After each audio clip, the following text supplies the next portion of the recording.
कमला चंदन नगर में एक ऐसी ही अकेली औरत थी जो कि अपने घर का अकेले ही पालन पोषण करती थी। उसके घर में उसके 2 बच्चे, सास ससुर और एक निकम्मा पति था जो कि सारा दिन बस घर पर पड़े पड़े सोता रहता था। कमला चूड़ी बेचने का काम करती थी। देर रात तक वो चूड़ी बनाती थी और फिर दिन में उन्हें बेचने घर घर जाती थी। चूड़ी बेचकर उसे जो पैसे मिलते उनसे वो घर चलाती थी। उसका पति चुन्नीलाल कोई काम नहीं करता था और वो कहीं काम करने भी जाता तो बहुत जल्दी वो उस काम को छोड़ देता था। कमला उसकी आदत से बहुत परेशान रहती थी। एक बार की बात है, कमला और उसके पति चुन्नीलाल में कहासुनी हो जाती है। हे भगवान, ये कैसा पति मिला मुझे जो बिल्कुल ही निकम्मा निकला। क्या तूने मुझे निकम्मा कहा? तेरी इतनी हिम्मत! तुझे बताता हूँ अभी मैं। क्यों, कुछ गलत कहा क्या मैंने तो तुम्हें इतनी मिर्ची लगी? चुप कर जा वरना मुझसे बुरा कोई नहीं होगा। क्यों, क्या कर लोगे? नहीं डरती मैं तुमसे। कोई काम तो करते नहीं हो और दिन भर सोते रहते हो। कमला की बातें सुनकर चुन्नीलाल को बहुत गुस्सा आ जाता है और वो कमला को एक थप्पड़ मार देता है। कमला जमीन पर गिर जाती है। तभी उसके दोनों बच्चे वहां आ जाते हैं और अपनी माँ को उठाते हैं और कहते हैं, उठ माँ उठ, तू क्यों पिताजी को बड़ा बुरा कहती है? हाँ माँ, तू बेकार ही पिताजी को समझाती है, ये नहीं समझने वाले। और फिर वो दोनों अपनी माँ को समझाने लगते हैं। चुन्नी ये सब देख रहा था। वो कहता है, ये देखो माँ के चमचो, चले जाओ यहाँ से, मुझे बहुत नींद आ रही है, सोने दो मुझे। फिर कमला और उसके दोनों बच्चे वहां से चले जाते हैं। अगले दिन, कमला कहाँ है? कुछ खाने के लिए दे, बहुत भूख लगी है। लेकिन बहुत देर तक कमला नहीं आती। कमला की सास उसे सारे घर में ढूंढती है पर वो कहीं नहीं मिलती। अरे ये कहाँ चली गई सुबह सुबह? बच्चे भी कहीं नहीं दिख रहे, कहाँ चले गए सारे? कमला की सास अपने पति से कहती है, सुनो जी, ये कमला ना जाने कहाँ चली गई और बच्चे भी नहीं दिख रहे, जरा देख कर आओ बाहर कहाँ हैं सारे। फिर कमला का ससुर रात वाली बात बताता है कि कमला और चुन्नी में कहासुनी हो गई थी और चुन्नी ने कमला को मारा भी। सास सोचती है कि कहीं ये सब होने के बाद कमला घर छोड़कर तो नहीं चली गई। वो अपने पति से कहती है, इतना सब कुछ हुआ और तुमने कुछ नहीं किया? मैं क्या करता, पति पत्नी के बीच का झगड़ा था इसलिए बोल नहीं पाया। फिर कमला की सास अपने बेटे के पास जाती है और उसे जोर से उठाती है। उठ आलसी कहीं के, सारा दिन बस सोता ही रहता है, क्या किया तूने कमला के साथ? माँ के बहुत उठाने पर भी चुन्नी नहीं उठता। फिर उसको बहुत गुस्सा आ जाता है और वो एक लोटा पानी भरकर चुन्नी के सर पर डाल देती है। चुन्नी तुरंत उठ खड़ा हो जाता है और कहता है, अरे माँ, तूने ये क्या किया? पानी क्यों डाल दिया मेरे ऊपर? क्यों रे, क्या किया तूने कमला के साथ रात को? कुछ भी तो नहीं माँ, मैंने तो कुछ नहीं किया।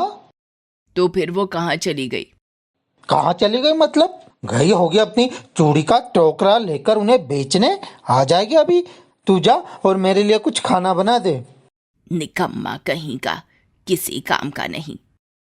शाम हो जाती है। कमला अभी तक नहीं आई, ना ही बच्चे। अब तो सबको चिंता होने लगी थी कि कहीं कमला सच में घर छोड़कर तो नहीं चली गई। फिर कुछ देर बाद कमला और दोनों बच्चे आ जाते हैं। अरे बहू, कहाँ चली गई थी सुबह से? तुझे पता है मैं कितनी परेशान हो गई थी। हाँ माँ, वो आज जल्दी ही निकल गई थी चूड़ी बेचने। ऐसा कहते हुए कमला उदास मन से अंदर चली जाती है और बच्चे भी। रात हो जाती है। बच्चे और कमला चूड़ी बनाने में लग जाते हैं। कमला की बेटी कहती है, मामा, कल से मैं भी चूड़ियां बेचने जाऊंगी, तुम मेरे लिए भी एक टोकरे में चूड़ी रख देना। नहीं मेरी बच्ची, तू तो अभी छोटी है, ये तो तेरे पढ़ने लिखने की उम्र है। पर माँ, मैं तो स्कूल नहीं जाती। हाँ बेटी, मैं तुझे स्कूल नहीं भेज पाती, क्या करूं? चूड़ियां बेचकर जो पैसा मिलता है वो तो घर के खर्च में ही निकल जाता है। हाँ माँ, इसीलिए तो कह रही हूं कि मैं भी कुछ पैसे कमाऊंगी तो तुम्हें कुछ मदद मिलेगी। नहीं मेरी बच्ची। और इतना कहकर वो बेटी को गले से लगा लेती है और कुछ देर बाद वो सब सो जाते हैं। आधी रात के समय जब सब सो रहे थे तभी एक साया कमला की तरफ बढ़ता है और उसके बिस्तर के नीचे रखे पैसे चुरा लेता है जो कि उसने आज कमाए थे।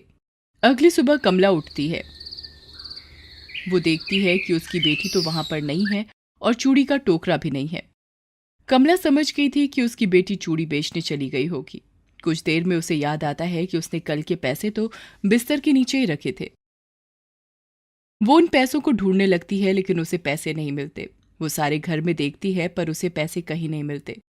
कमला अपना सर पकड़कर बैठ जाती है और रोने लगती है। उसे रोता हुआ देखकर उसकी सास उसके पास आती है और पूछती है, क्या हुआ कमला, क्या बात है, तू रो क्यों रही है?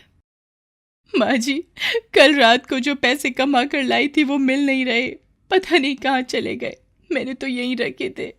उसकी सास कहती है, अरे बेटी, तू कहीं रखकर भूल गई होगी, मिल जाएंगे, तू रो मत, कहीं चुन्नी ने तो नहीं चुरा लिए फिर से? पता नहीं माँ, मैं तो रात को सो रही थी, अगर ले भी लिए हो तो मुझे नहीं पता। फिर कुछ देर बाद उसकी बेटी वहां आ जाती है। वो बहुत खुश लग रही थी। वो भागकर अपनी माँ के पास आती है और कहती है, मामा ये देखो, पूरा टोकरा खाली है, सारी चूड़ियां बिक गईं, ये लो पैसे। कमला अपनी बेटी को गले लगा लेती है और कहती है, मुझे माफ कर दे बेटी, जिस उम्र में तुझे स्कूल जाना चाहिए उस उम्र में तुझे ये सब करना पड़ रहा है। नहीं नहीं माँ, तू ऐसा मत सोच, अब मैं रोज चूड़ियां बेचने जाऊंगी और पढ़ाई भी करूंगी, तू देखना माँ, बहुत जल्दी सब ठीक हो जाएगा। तभी चुन्नी वहां आ जाता है और कमला के हाथ से पैसे छीन लेता है। इतने में कमला की सास पीछे से आती है और एक डंडा मारती है अपने बेटे को। डंडा लगने से सारे पैसे उसके हाथ से गिर जाते हैं और कमला सारे पैसे उठा लेती है। नालायक, चल इधर ला पैसे, वरना आज मैं तुझे जिंदा नहीं छोड़ूंगी। बहुत हो गया तेरा रोज का नाटक। ये क्या माँ, अपने बेटे को मार रही है? कैसी माँ है तू? हाँ ऐसी ही हूं मैं, चल निकल मेरे घर से और दोबारा यहाँ कभी मत आना। अरे नहीं नहीं माँ, ये तुम क्या कर रही हो, माफ कर दो इन्हें। कुछ सीख मेरी बहू से, इतना सब कुछ होने के बाद भी तुझे माफ करने के लिए कह रही है, दूर हो जा मेरी नजरों से। चुन्नी वहां से चला जाता है। दोनों बच्चे अपनी दादी के गले लग जाते हैं और कमला भी अपनी सास को गले लगाकर रोने लगती है। फिक्र मत कर बेटी, सब ठीक हो जाएगा। अब तो सब मिलकर चूड़ियां बनाते थे और उन्हें बेचते थे। कुछ दिनों में उनका काम चल निकला। उनकी सुंदर सुंदर चूड़ियां दूर दूर तक मशहूर हो गईं और उनकी गरीबी भी दूर होने लगी थी। दोनों बच्चे भी स्कूल जाने लगे थे लेकिन चुन्नी अभी तक नहीं सुधरा था। एक दिन की बात है, चुन्नी बहुत बीमार हो जाता है। उसके इलाज में बहुत पैसे लग रहे थे। आप चुन्नी लाल का बचना बहुत मुश्किल है। नहीं वैद्य जी, ऐसा नहीं हो सकता, आप कुछ तो कीजिए। हाँ, मैंने एकदम सच कहा है। अगर चुन्नी लाल ने दोबारा नशा किया तो इसका बचना बहुत मुश्किल होगा। वैद्य जी मुझे बचा लो, मैं दोबारा कभी नशा नहीं करूंगा, बस आप एक बार मुझे बचा लो। वैद्य ने दवाइयां दी और पूरे घर वालों ने उसकी सेवा की, उसका इलाज कराया। धीरे धीरे चुन्नी को अपनी गलती का एहसास हुआ कि वो जो भी कर रहा था गलत कर रहा था। वो अपनी पत्नी से, अपने बच्चों से माफी मांगता है। कमला, मैं तुम्हारा दोषी हूँ, मुझे माफ कर दो। अब मैं तुम्हें कभी शिकायत का मौका नहीं दूंगा। मैं भी बहुत मेहनत करूंगा और फिर तुम देखना, हमारे बच्चे भी स्कूल में पढ़ने जाएंगे। सब लोग उसे माफ कर देते हैं। कुछ दिनों में चुन्नीलाल ठीक हो जाता है और अब वो भी कमला के काम में उसकी मदद करने लगता है। चूड़ी वाला, चूड़ी ले लो, बढ़िया वाली चूड़ी, लाल हरी चूड़ियां ले लो। चुन्नीलाल अब कमला के साथ मिलकर पहले चूड़ियां बनवाता और फिर उनको बेचने भी जाता था। अब उनकी चूड़ियां बहुत ही मशहूर हो गई थीं और लोग उनकी चूड़ियां दूर दूर से लेने आते थे। उन्होंने गांव के बाकी जरूरतमंद लोगों को भी काम देना शुरू कर दिया और चुन्नीलाल अब सेठ चुन्नीलाल बन गया था। उनके बच्चे भी स्कूल जाने लगे थे। इस तरह कमला की मेहनत रंग लाई। पति का सौदा। ये कहानी दौलतपुर नाम के गांव की है, जहां अमर नाम का एक आदमी रहता था। वो देखने में बहुत सुंदर था और मेहनती भी था। उसके पिताजी कपड़ों का व्यापार करते थे और माँ घर पर रहती थी। अमर की एक बहन भी थी जो बोल नहीं सकती थी। अब वो शादी के लायक हो चुकी थी, लेकिन उसकी शादी कहीं हो ही नहीं पा रही थी। अमर भी शादी के लायक हो चुका था। उसके पिताजी उसके लिए लड़की ढूंढ रहे थे। उसके गांव में गायत्री नाम की एक लड़की अपने माँ बाप के साथ रहती थी। वो बहुत गरीब थे। गायत्री अमर को बहुत पसंद करती थी, लेकिन अपनी गरीबी के कारण वो कभी अमर से अपने दिल की बात नहीं कह पाई। एक बार की बात है, अमर के पिताजी राणा जी शहर गए थे। वहाँ जाकर वो अपने एक दोस्त से मिलते हैं। उनका दोस्त बहुत परेशान था। जब राणा जी ने उनसे उनके दुख का कारण पूछा तो उनके दोस्त ने कहा कि उनकी बहू ने उनके नाक में दम करके रखा है। राणा जी का दोस्त थोड़ा गरीब था, पर उनके बेटे ने एक पढ़ी लिखी और अमीर बहू से शादी की थी। अब वो उसकी और पूरे परिवार को उनकी गरीबी का ताना देती रहती है। राणा जी जब ये सुनते हैं तो उन्हें बहुत दुख होता है। वो अपना काम खत्म करके गांव लौट आते हैं। वो सारी बात अपनी पत्नी को बताते हैं तो उनकी पत्नी कहती है, वो तो कोई गरीब संस्कारी लड़की को ही अपनी बहू बनाएंगे। एक दिन राणा जी को पता चलता है कि उनके ही गांव में गायत्री नाम की एक लड़की है जिसके पिताजी उसके लिए लड़का ढूंढ रहे हैं। अरे राणा जी, लड़के बहुत ही सुशील हैं। आपके घर में आ गई तो आपकी बहुत सेवा करेगी वो। पंडित जी, हमको पैसे की कोई इच्छा नहीं है। हमको तो बस अपने बेटे के लिए संस्कारी लड़की चाहिए जो घर के बड़ों की भी इज्जत करे। तो बस माताजी, आपकी तलाश खत्म हुई। आप तो बस अब शादी की तैयारी कीजिए। अगले ही दिन वो अपने बेटे का रिश्ता लेकर गायत्री के घर जाते हैं। गायत्री को जब ये बात पता चलती है तो वो तो शादी के लिए तैयार हो ही जाती है, क्योंकि अमर तो उसे पहले से ही पसंद था। उसके लिए तो ये सोने पे सुहागा हो गया था।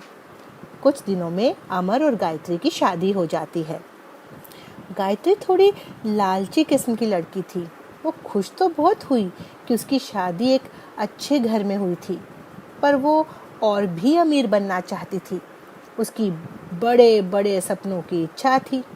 एक बार वो अमर से कहती है, सुनो जी, तुम अपना काम धंधा बढ़ाने की क्यों नहीं सोचते?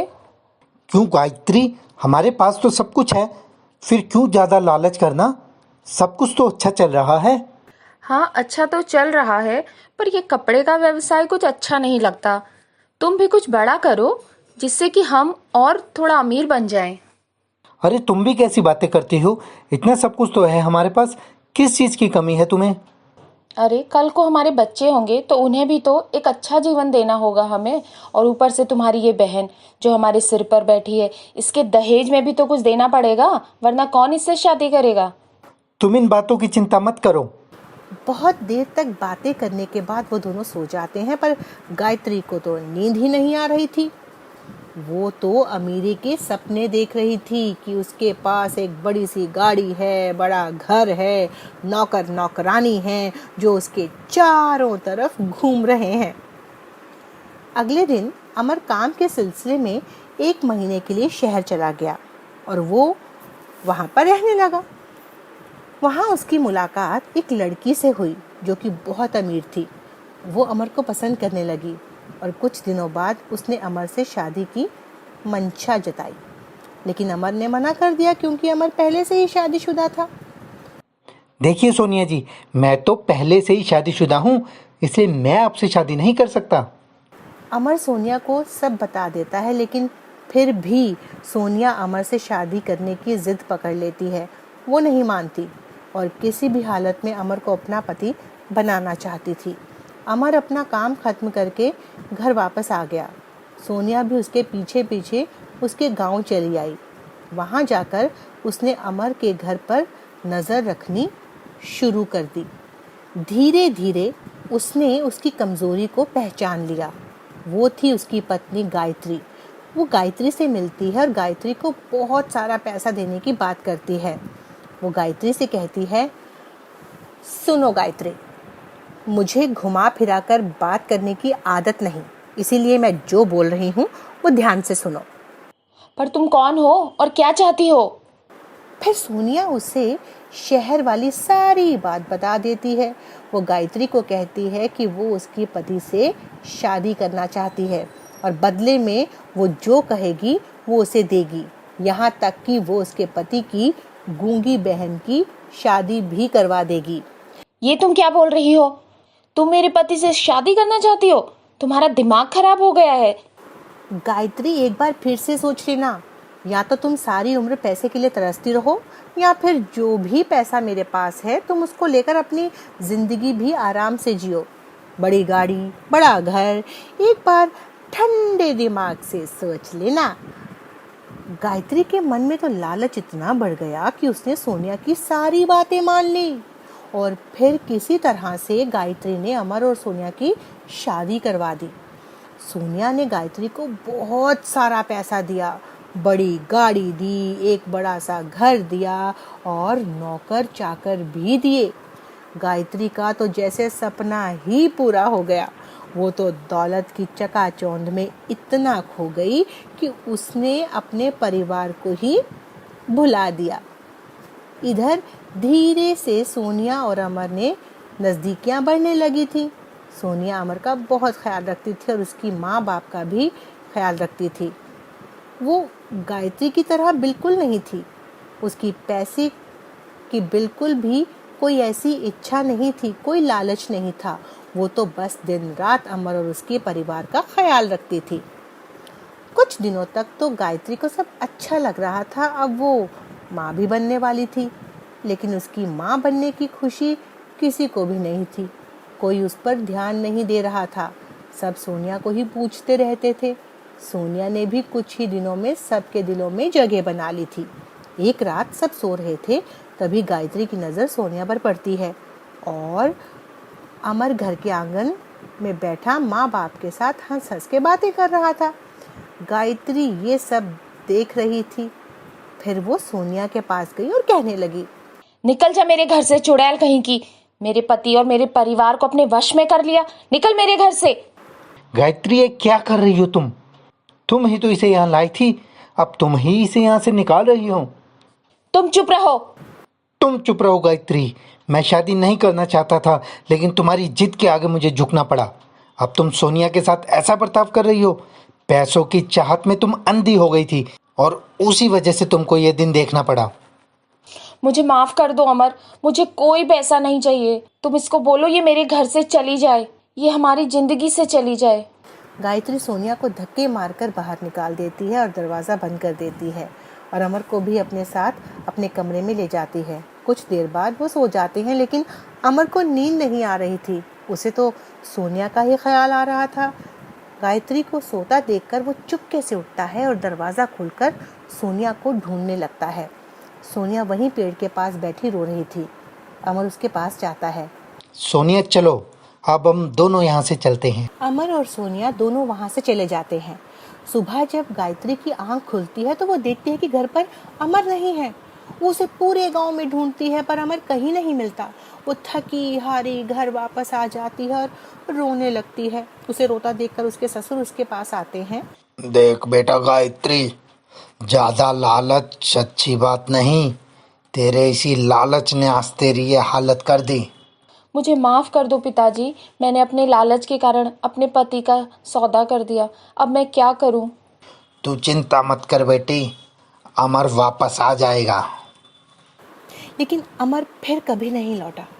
कुछ ही महीनों बाद गायत्री ने एक बच्चे को जन्म दिया।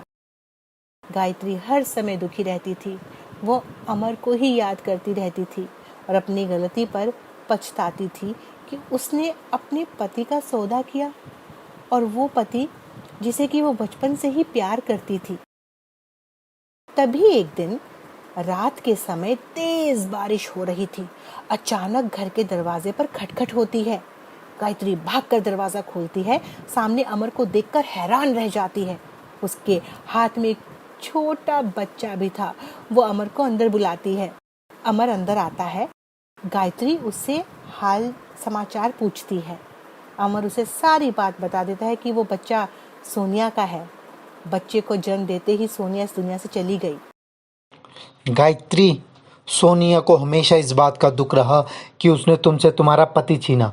उसने मरते वक्त तुमसे माफ़ी भी मांगी थी और कहा कि तुम उसे माफ़ कर देना और उसके बच्चे को अपना बच्चा समझकर उसका लालन पालन करना। गायत्री को ये सुनकर बहुत दुख हुआ। उसने बच्चे को अपने गले से लगा लिया। अमर को वापस देखकर उसके माँ पिताजी भी खुश हो गए। अमर, मेरे बेटे, कहाँ चला गया था तू? देख, ये तेरी बेटी, देख तो। अमर ने अपनी बेटी को गोद में लेकर उसको प्यार किया और सोनिया और अपने बेटे के बारे में भी उनको बताया। अब गायत्री दोनों बच्चों की परवरिश करने लगी और सारा परिवार हंसी खुशी रहने लगा।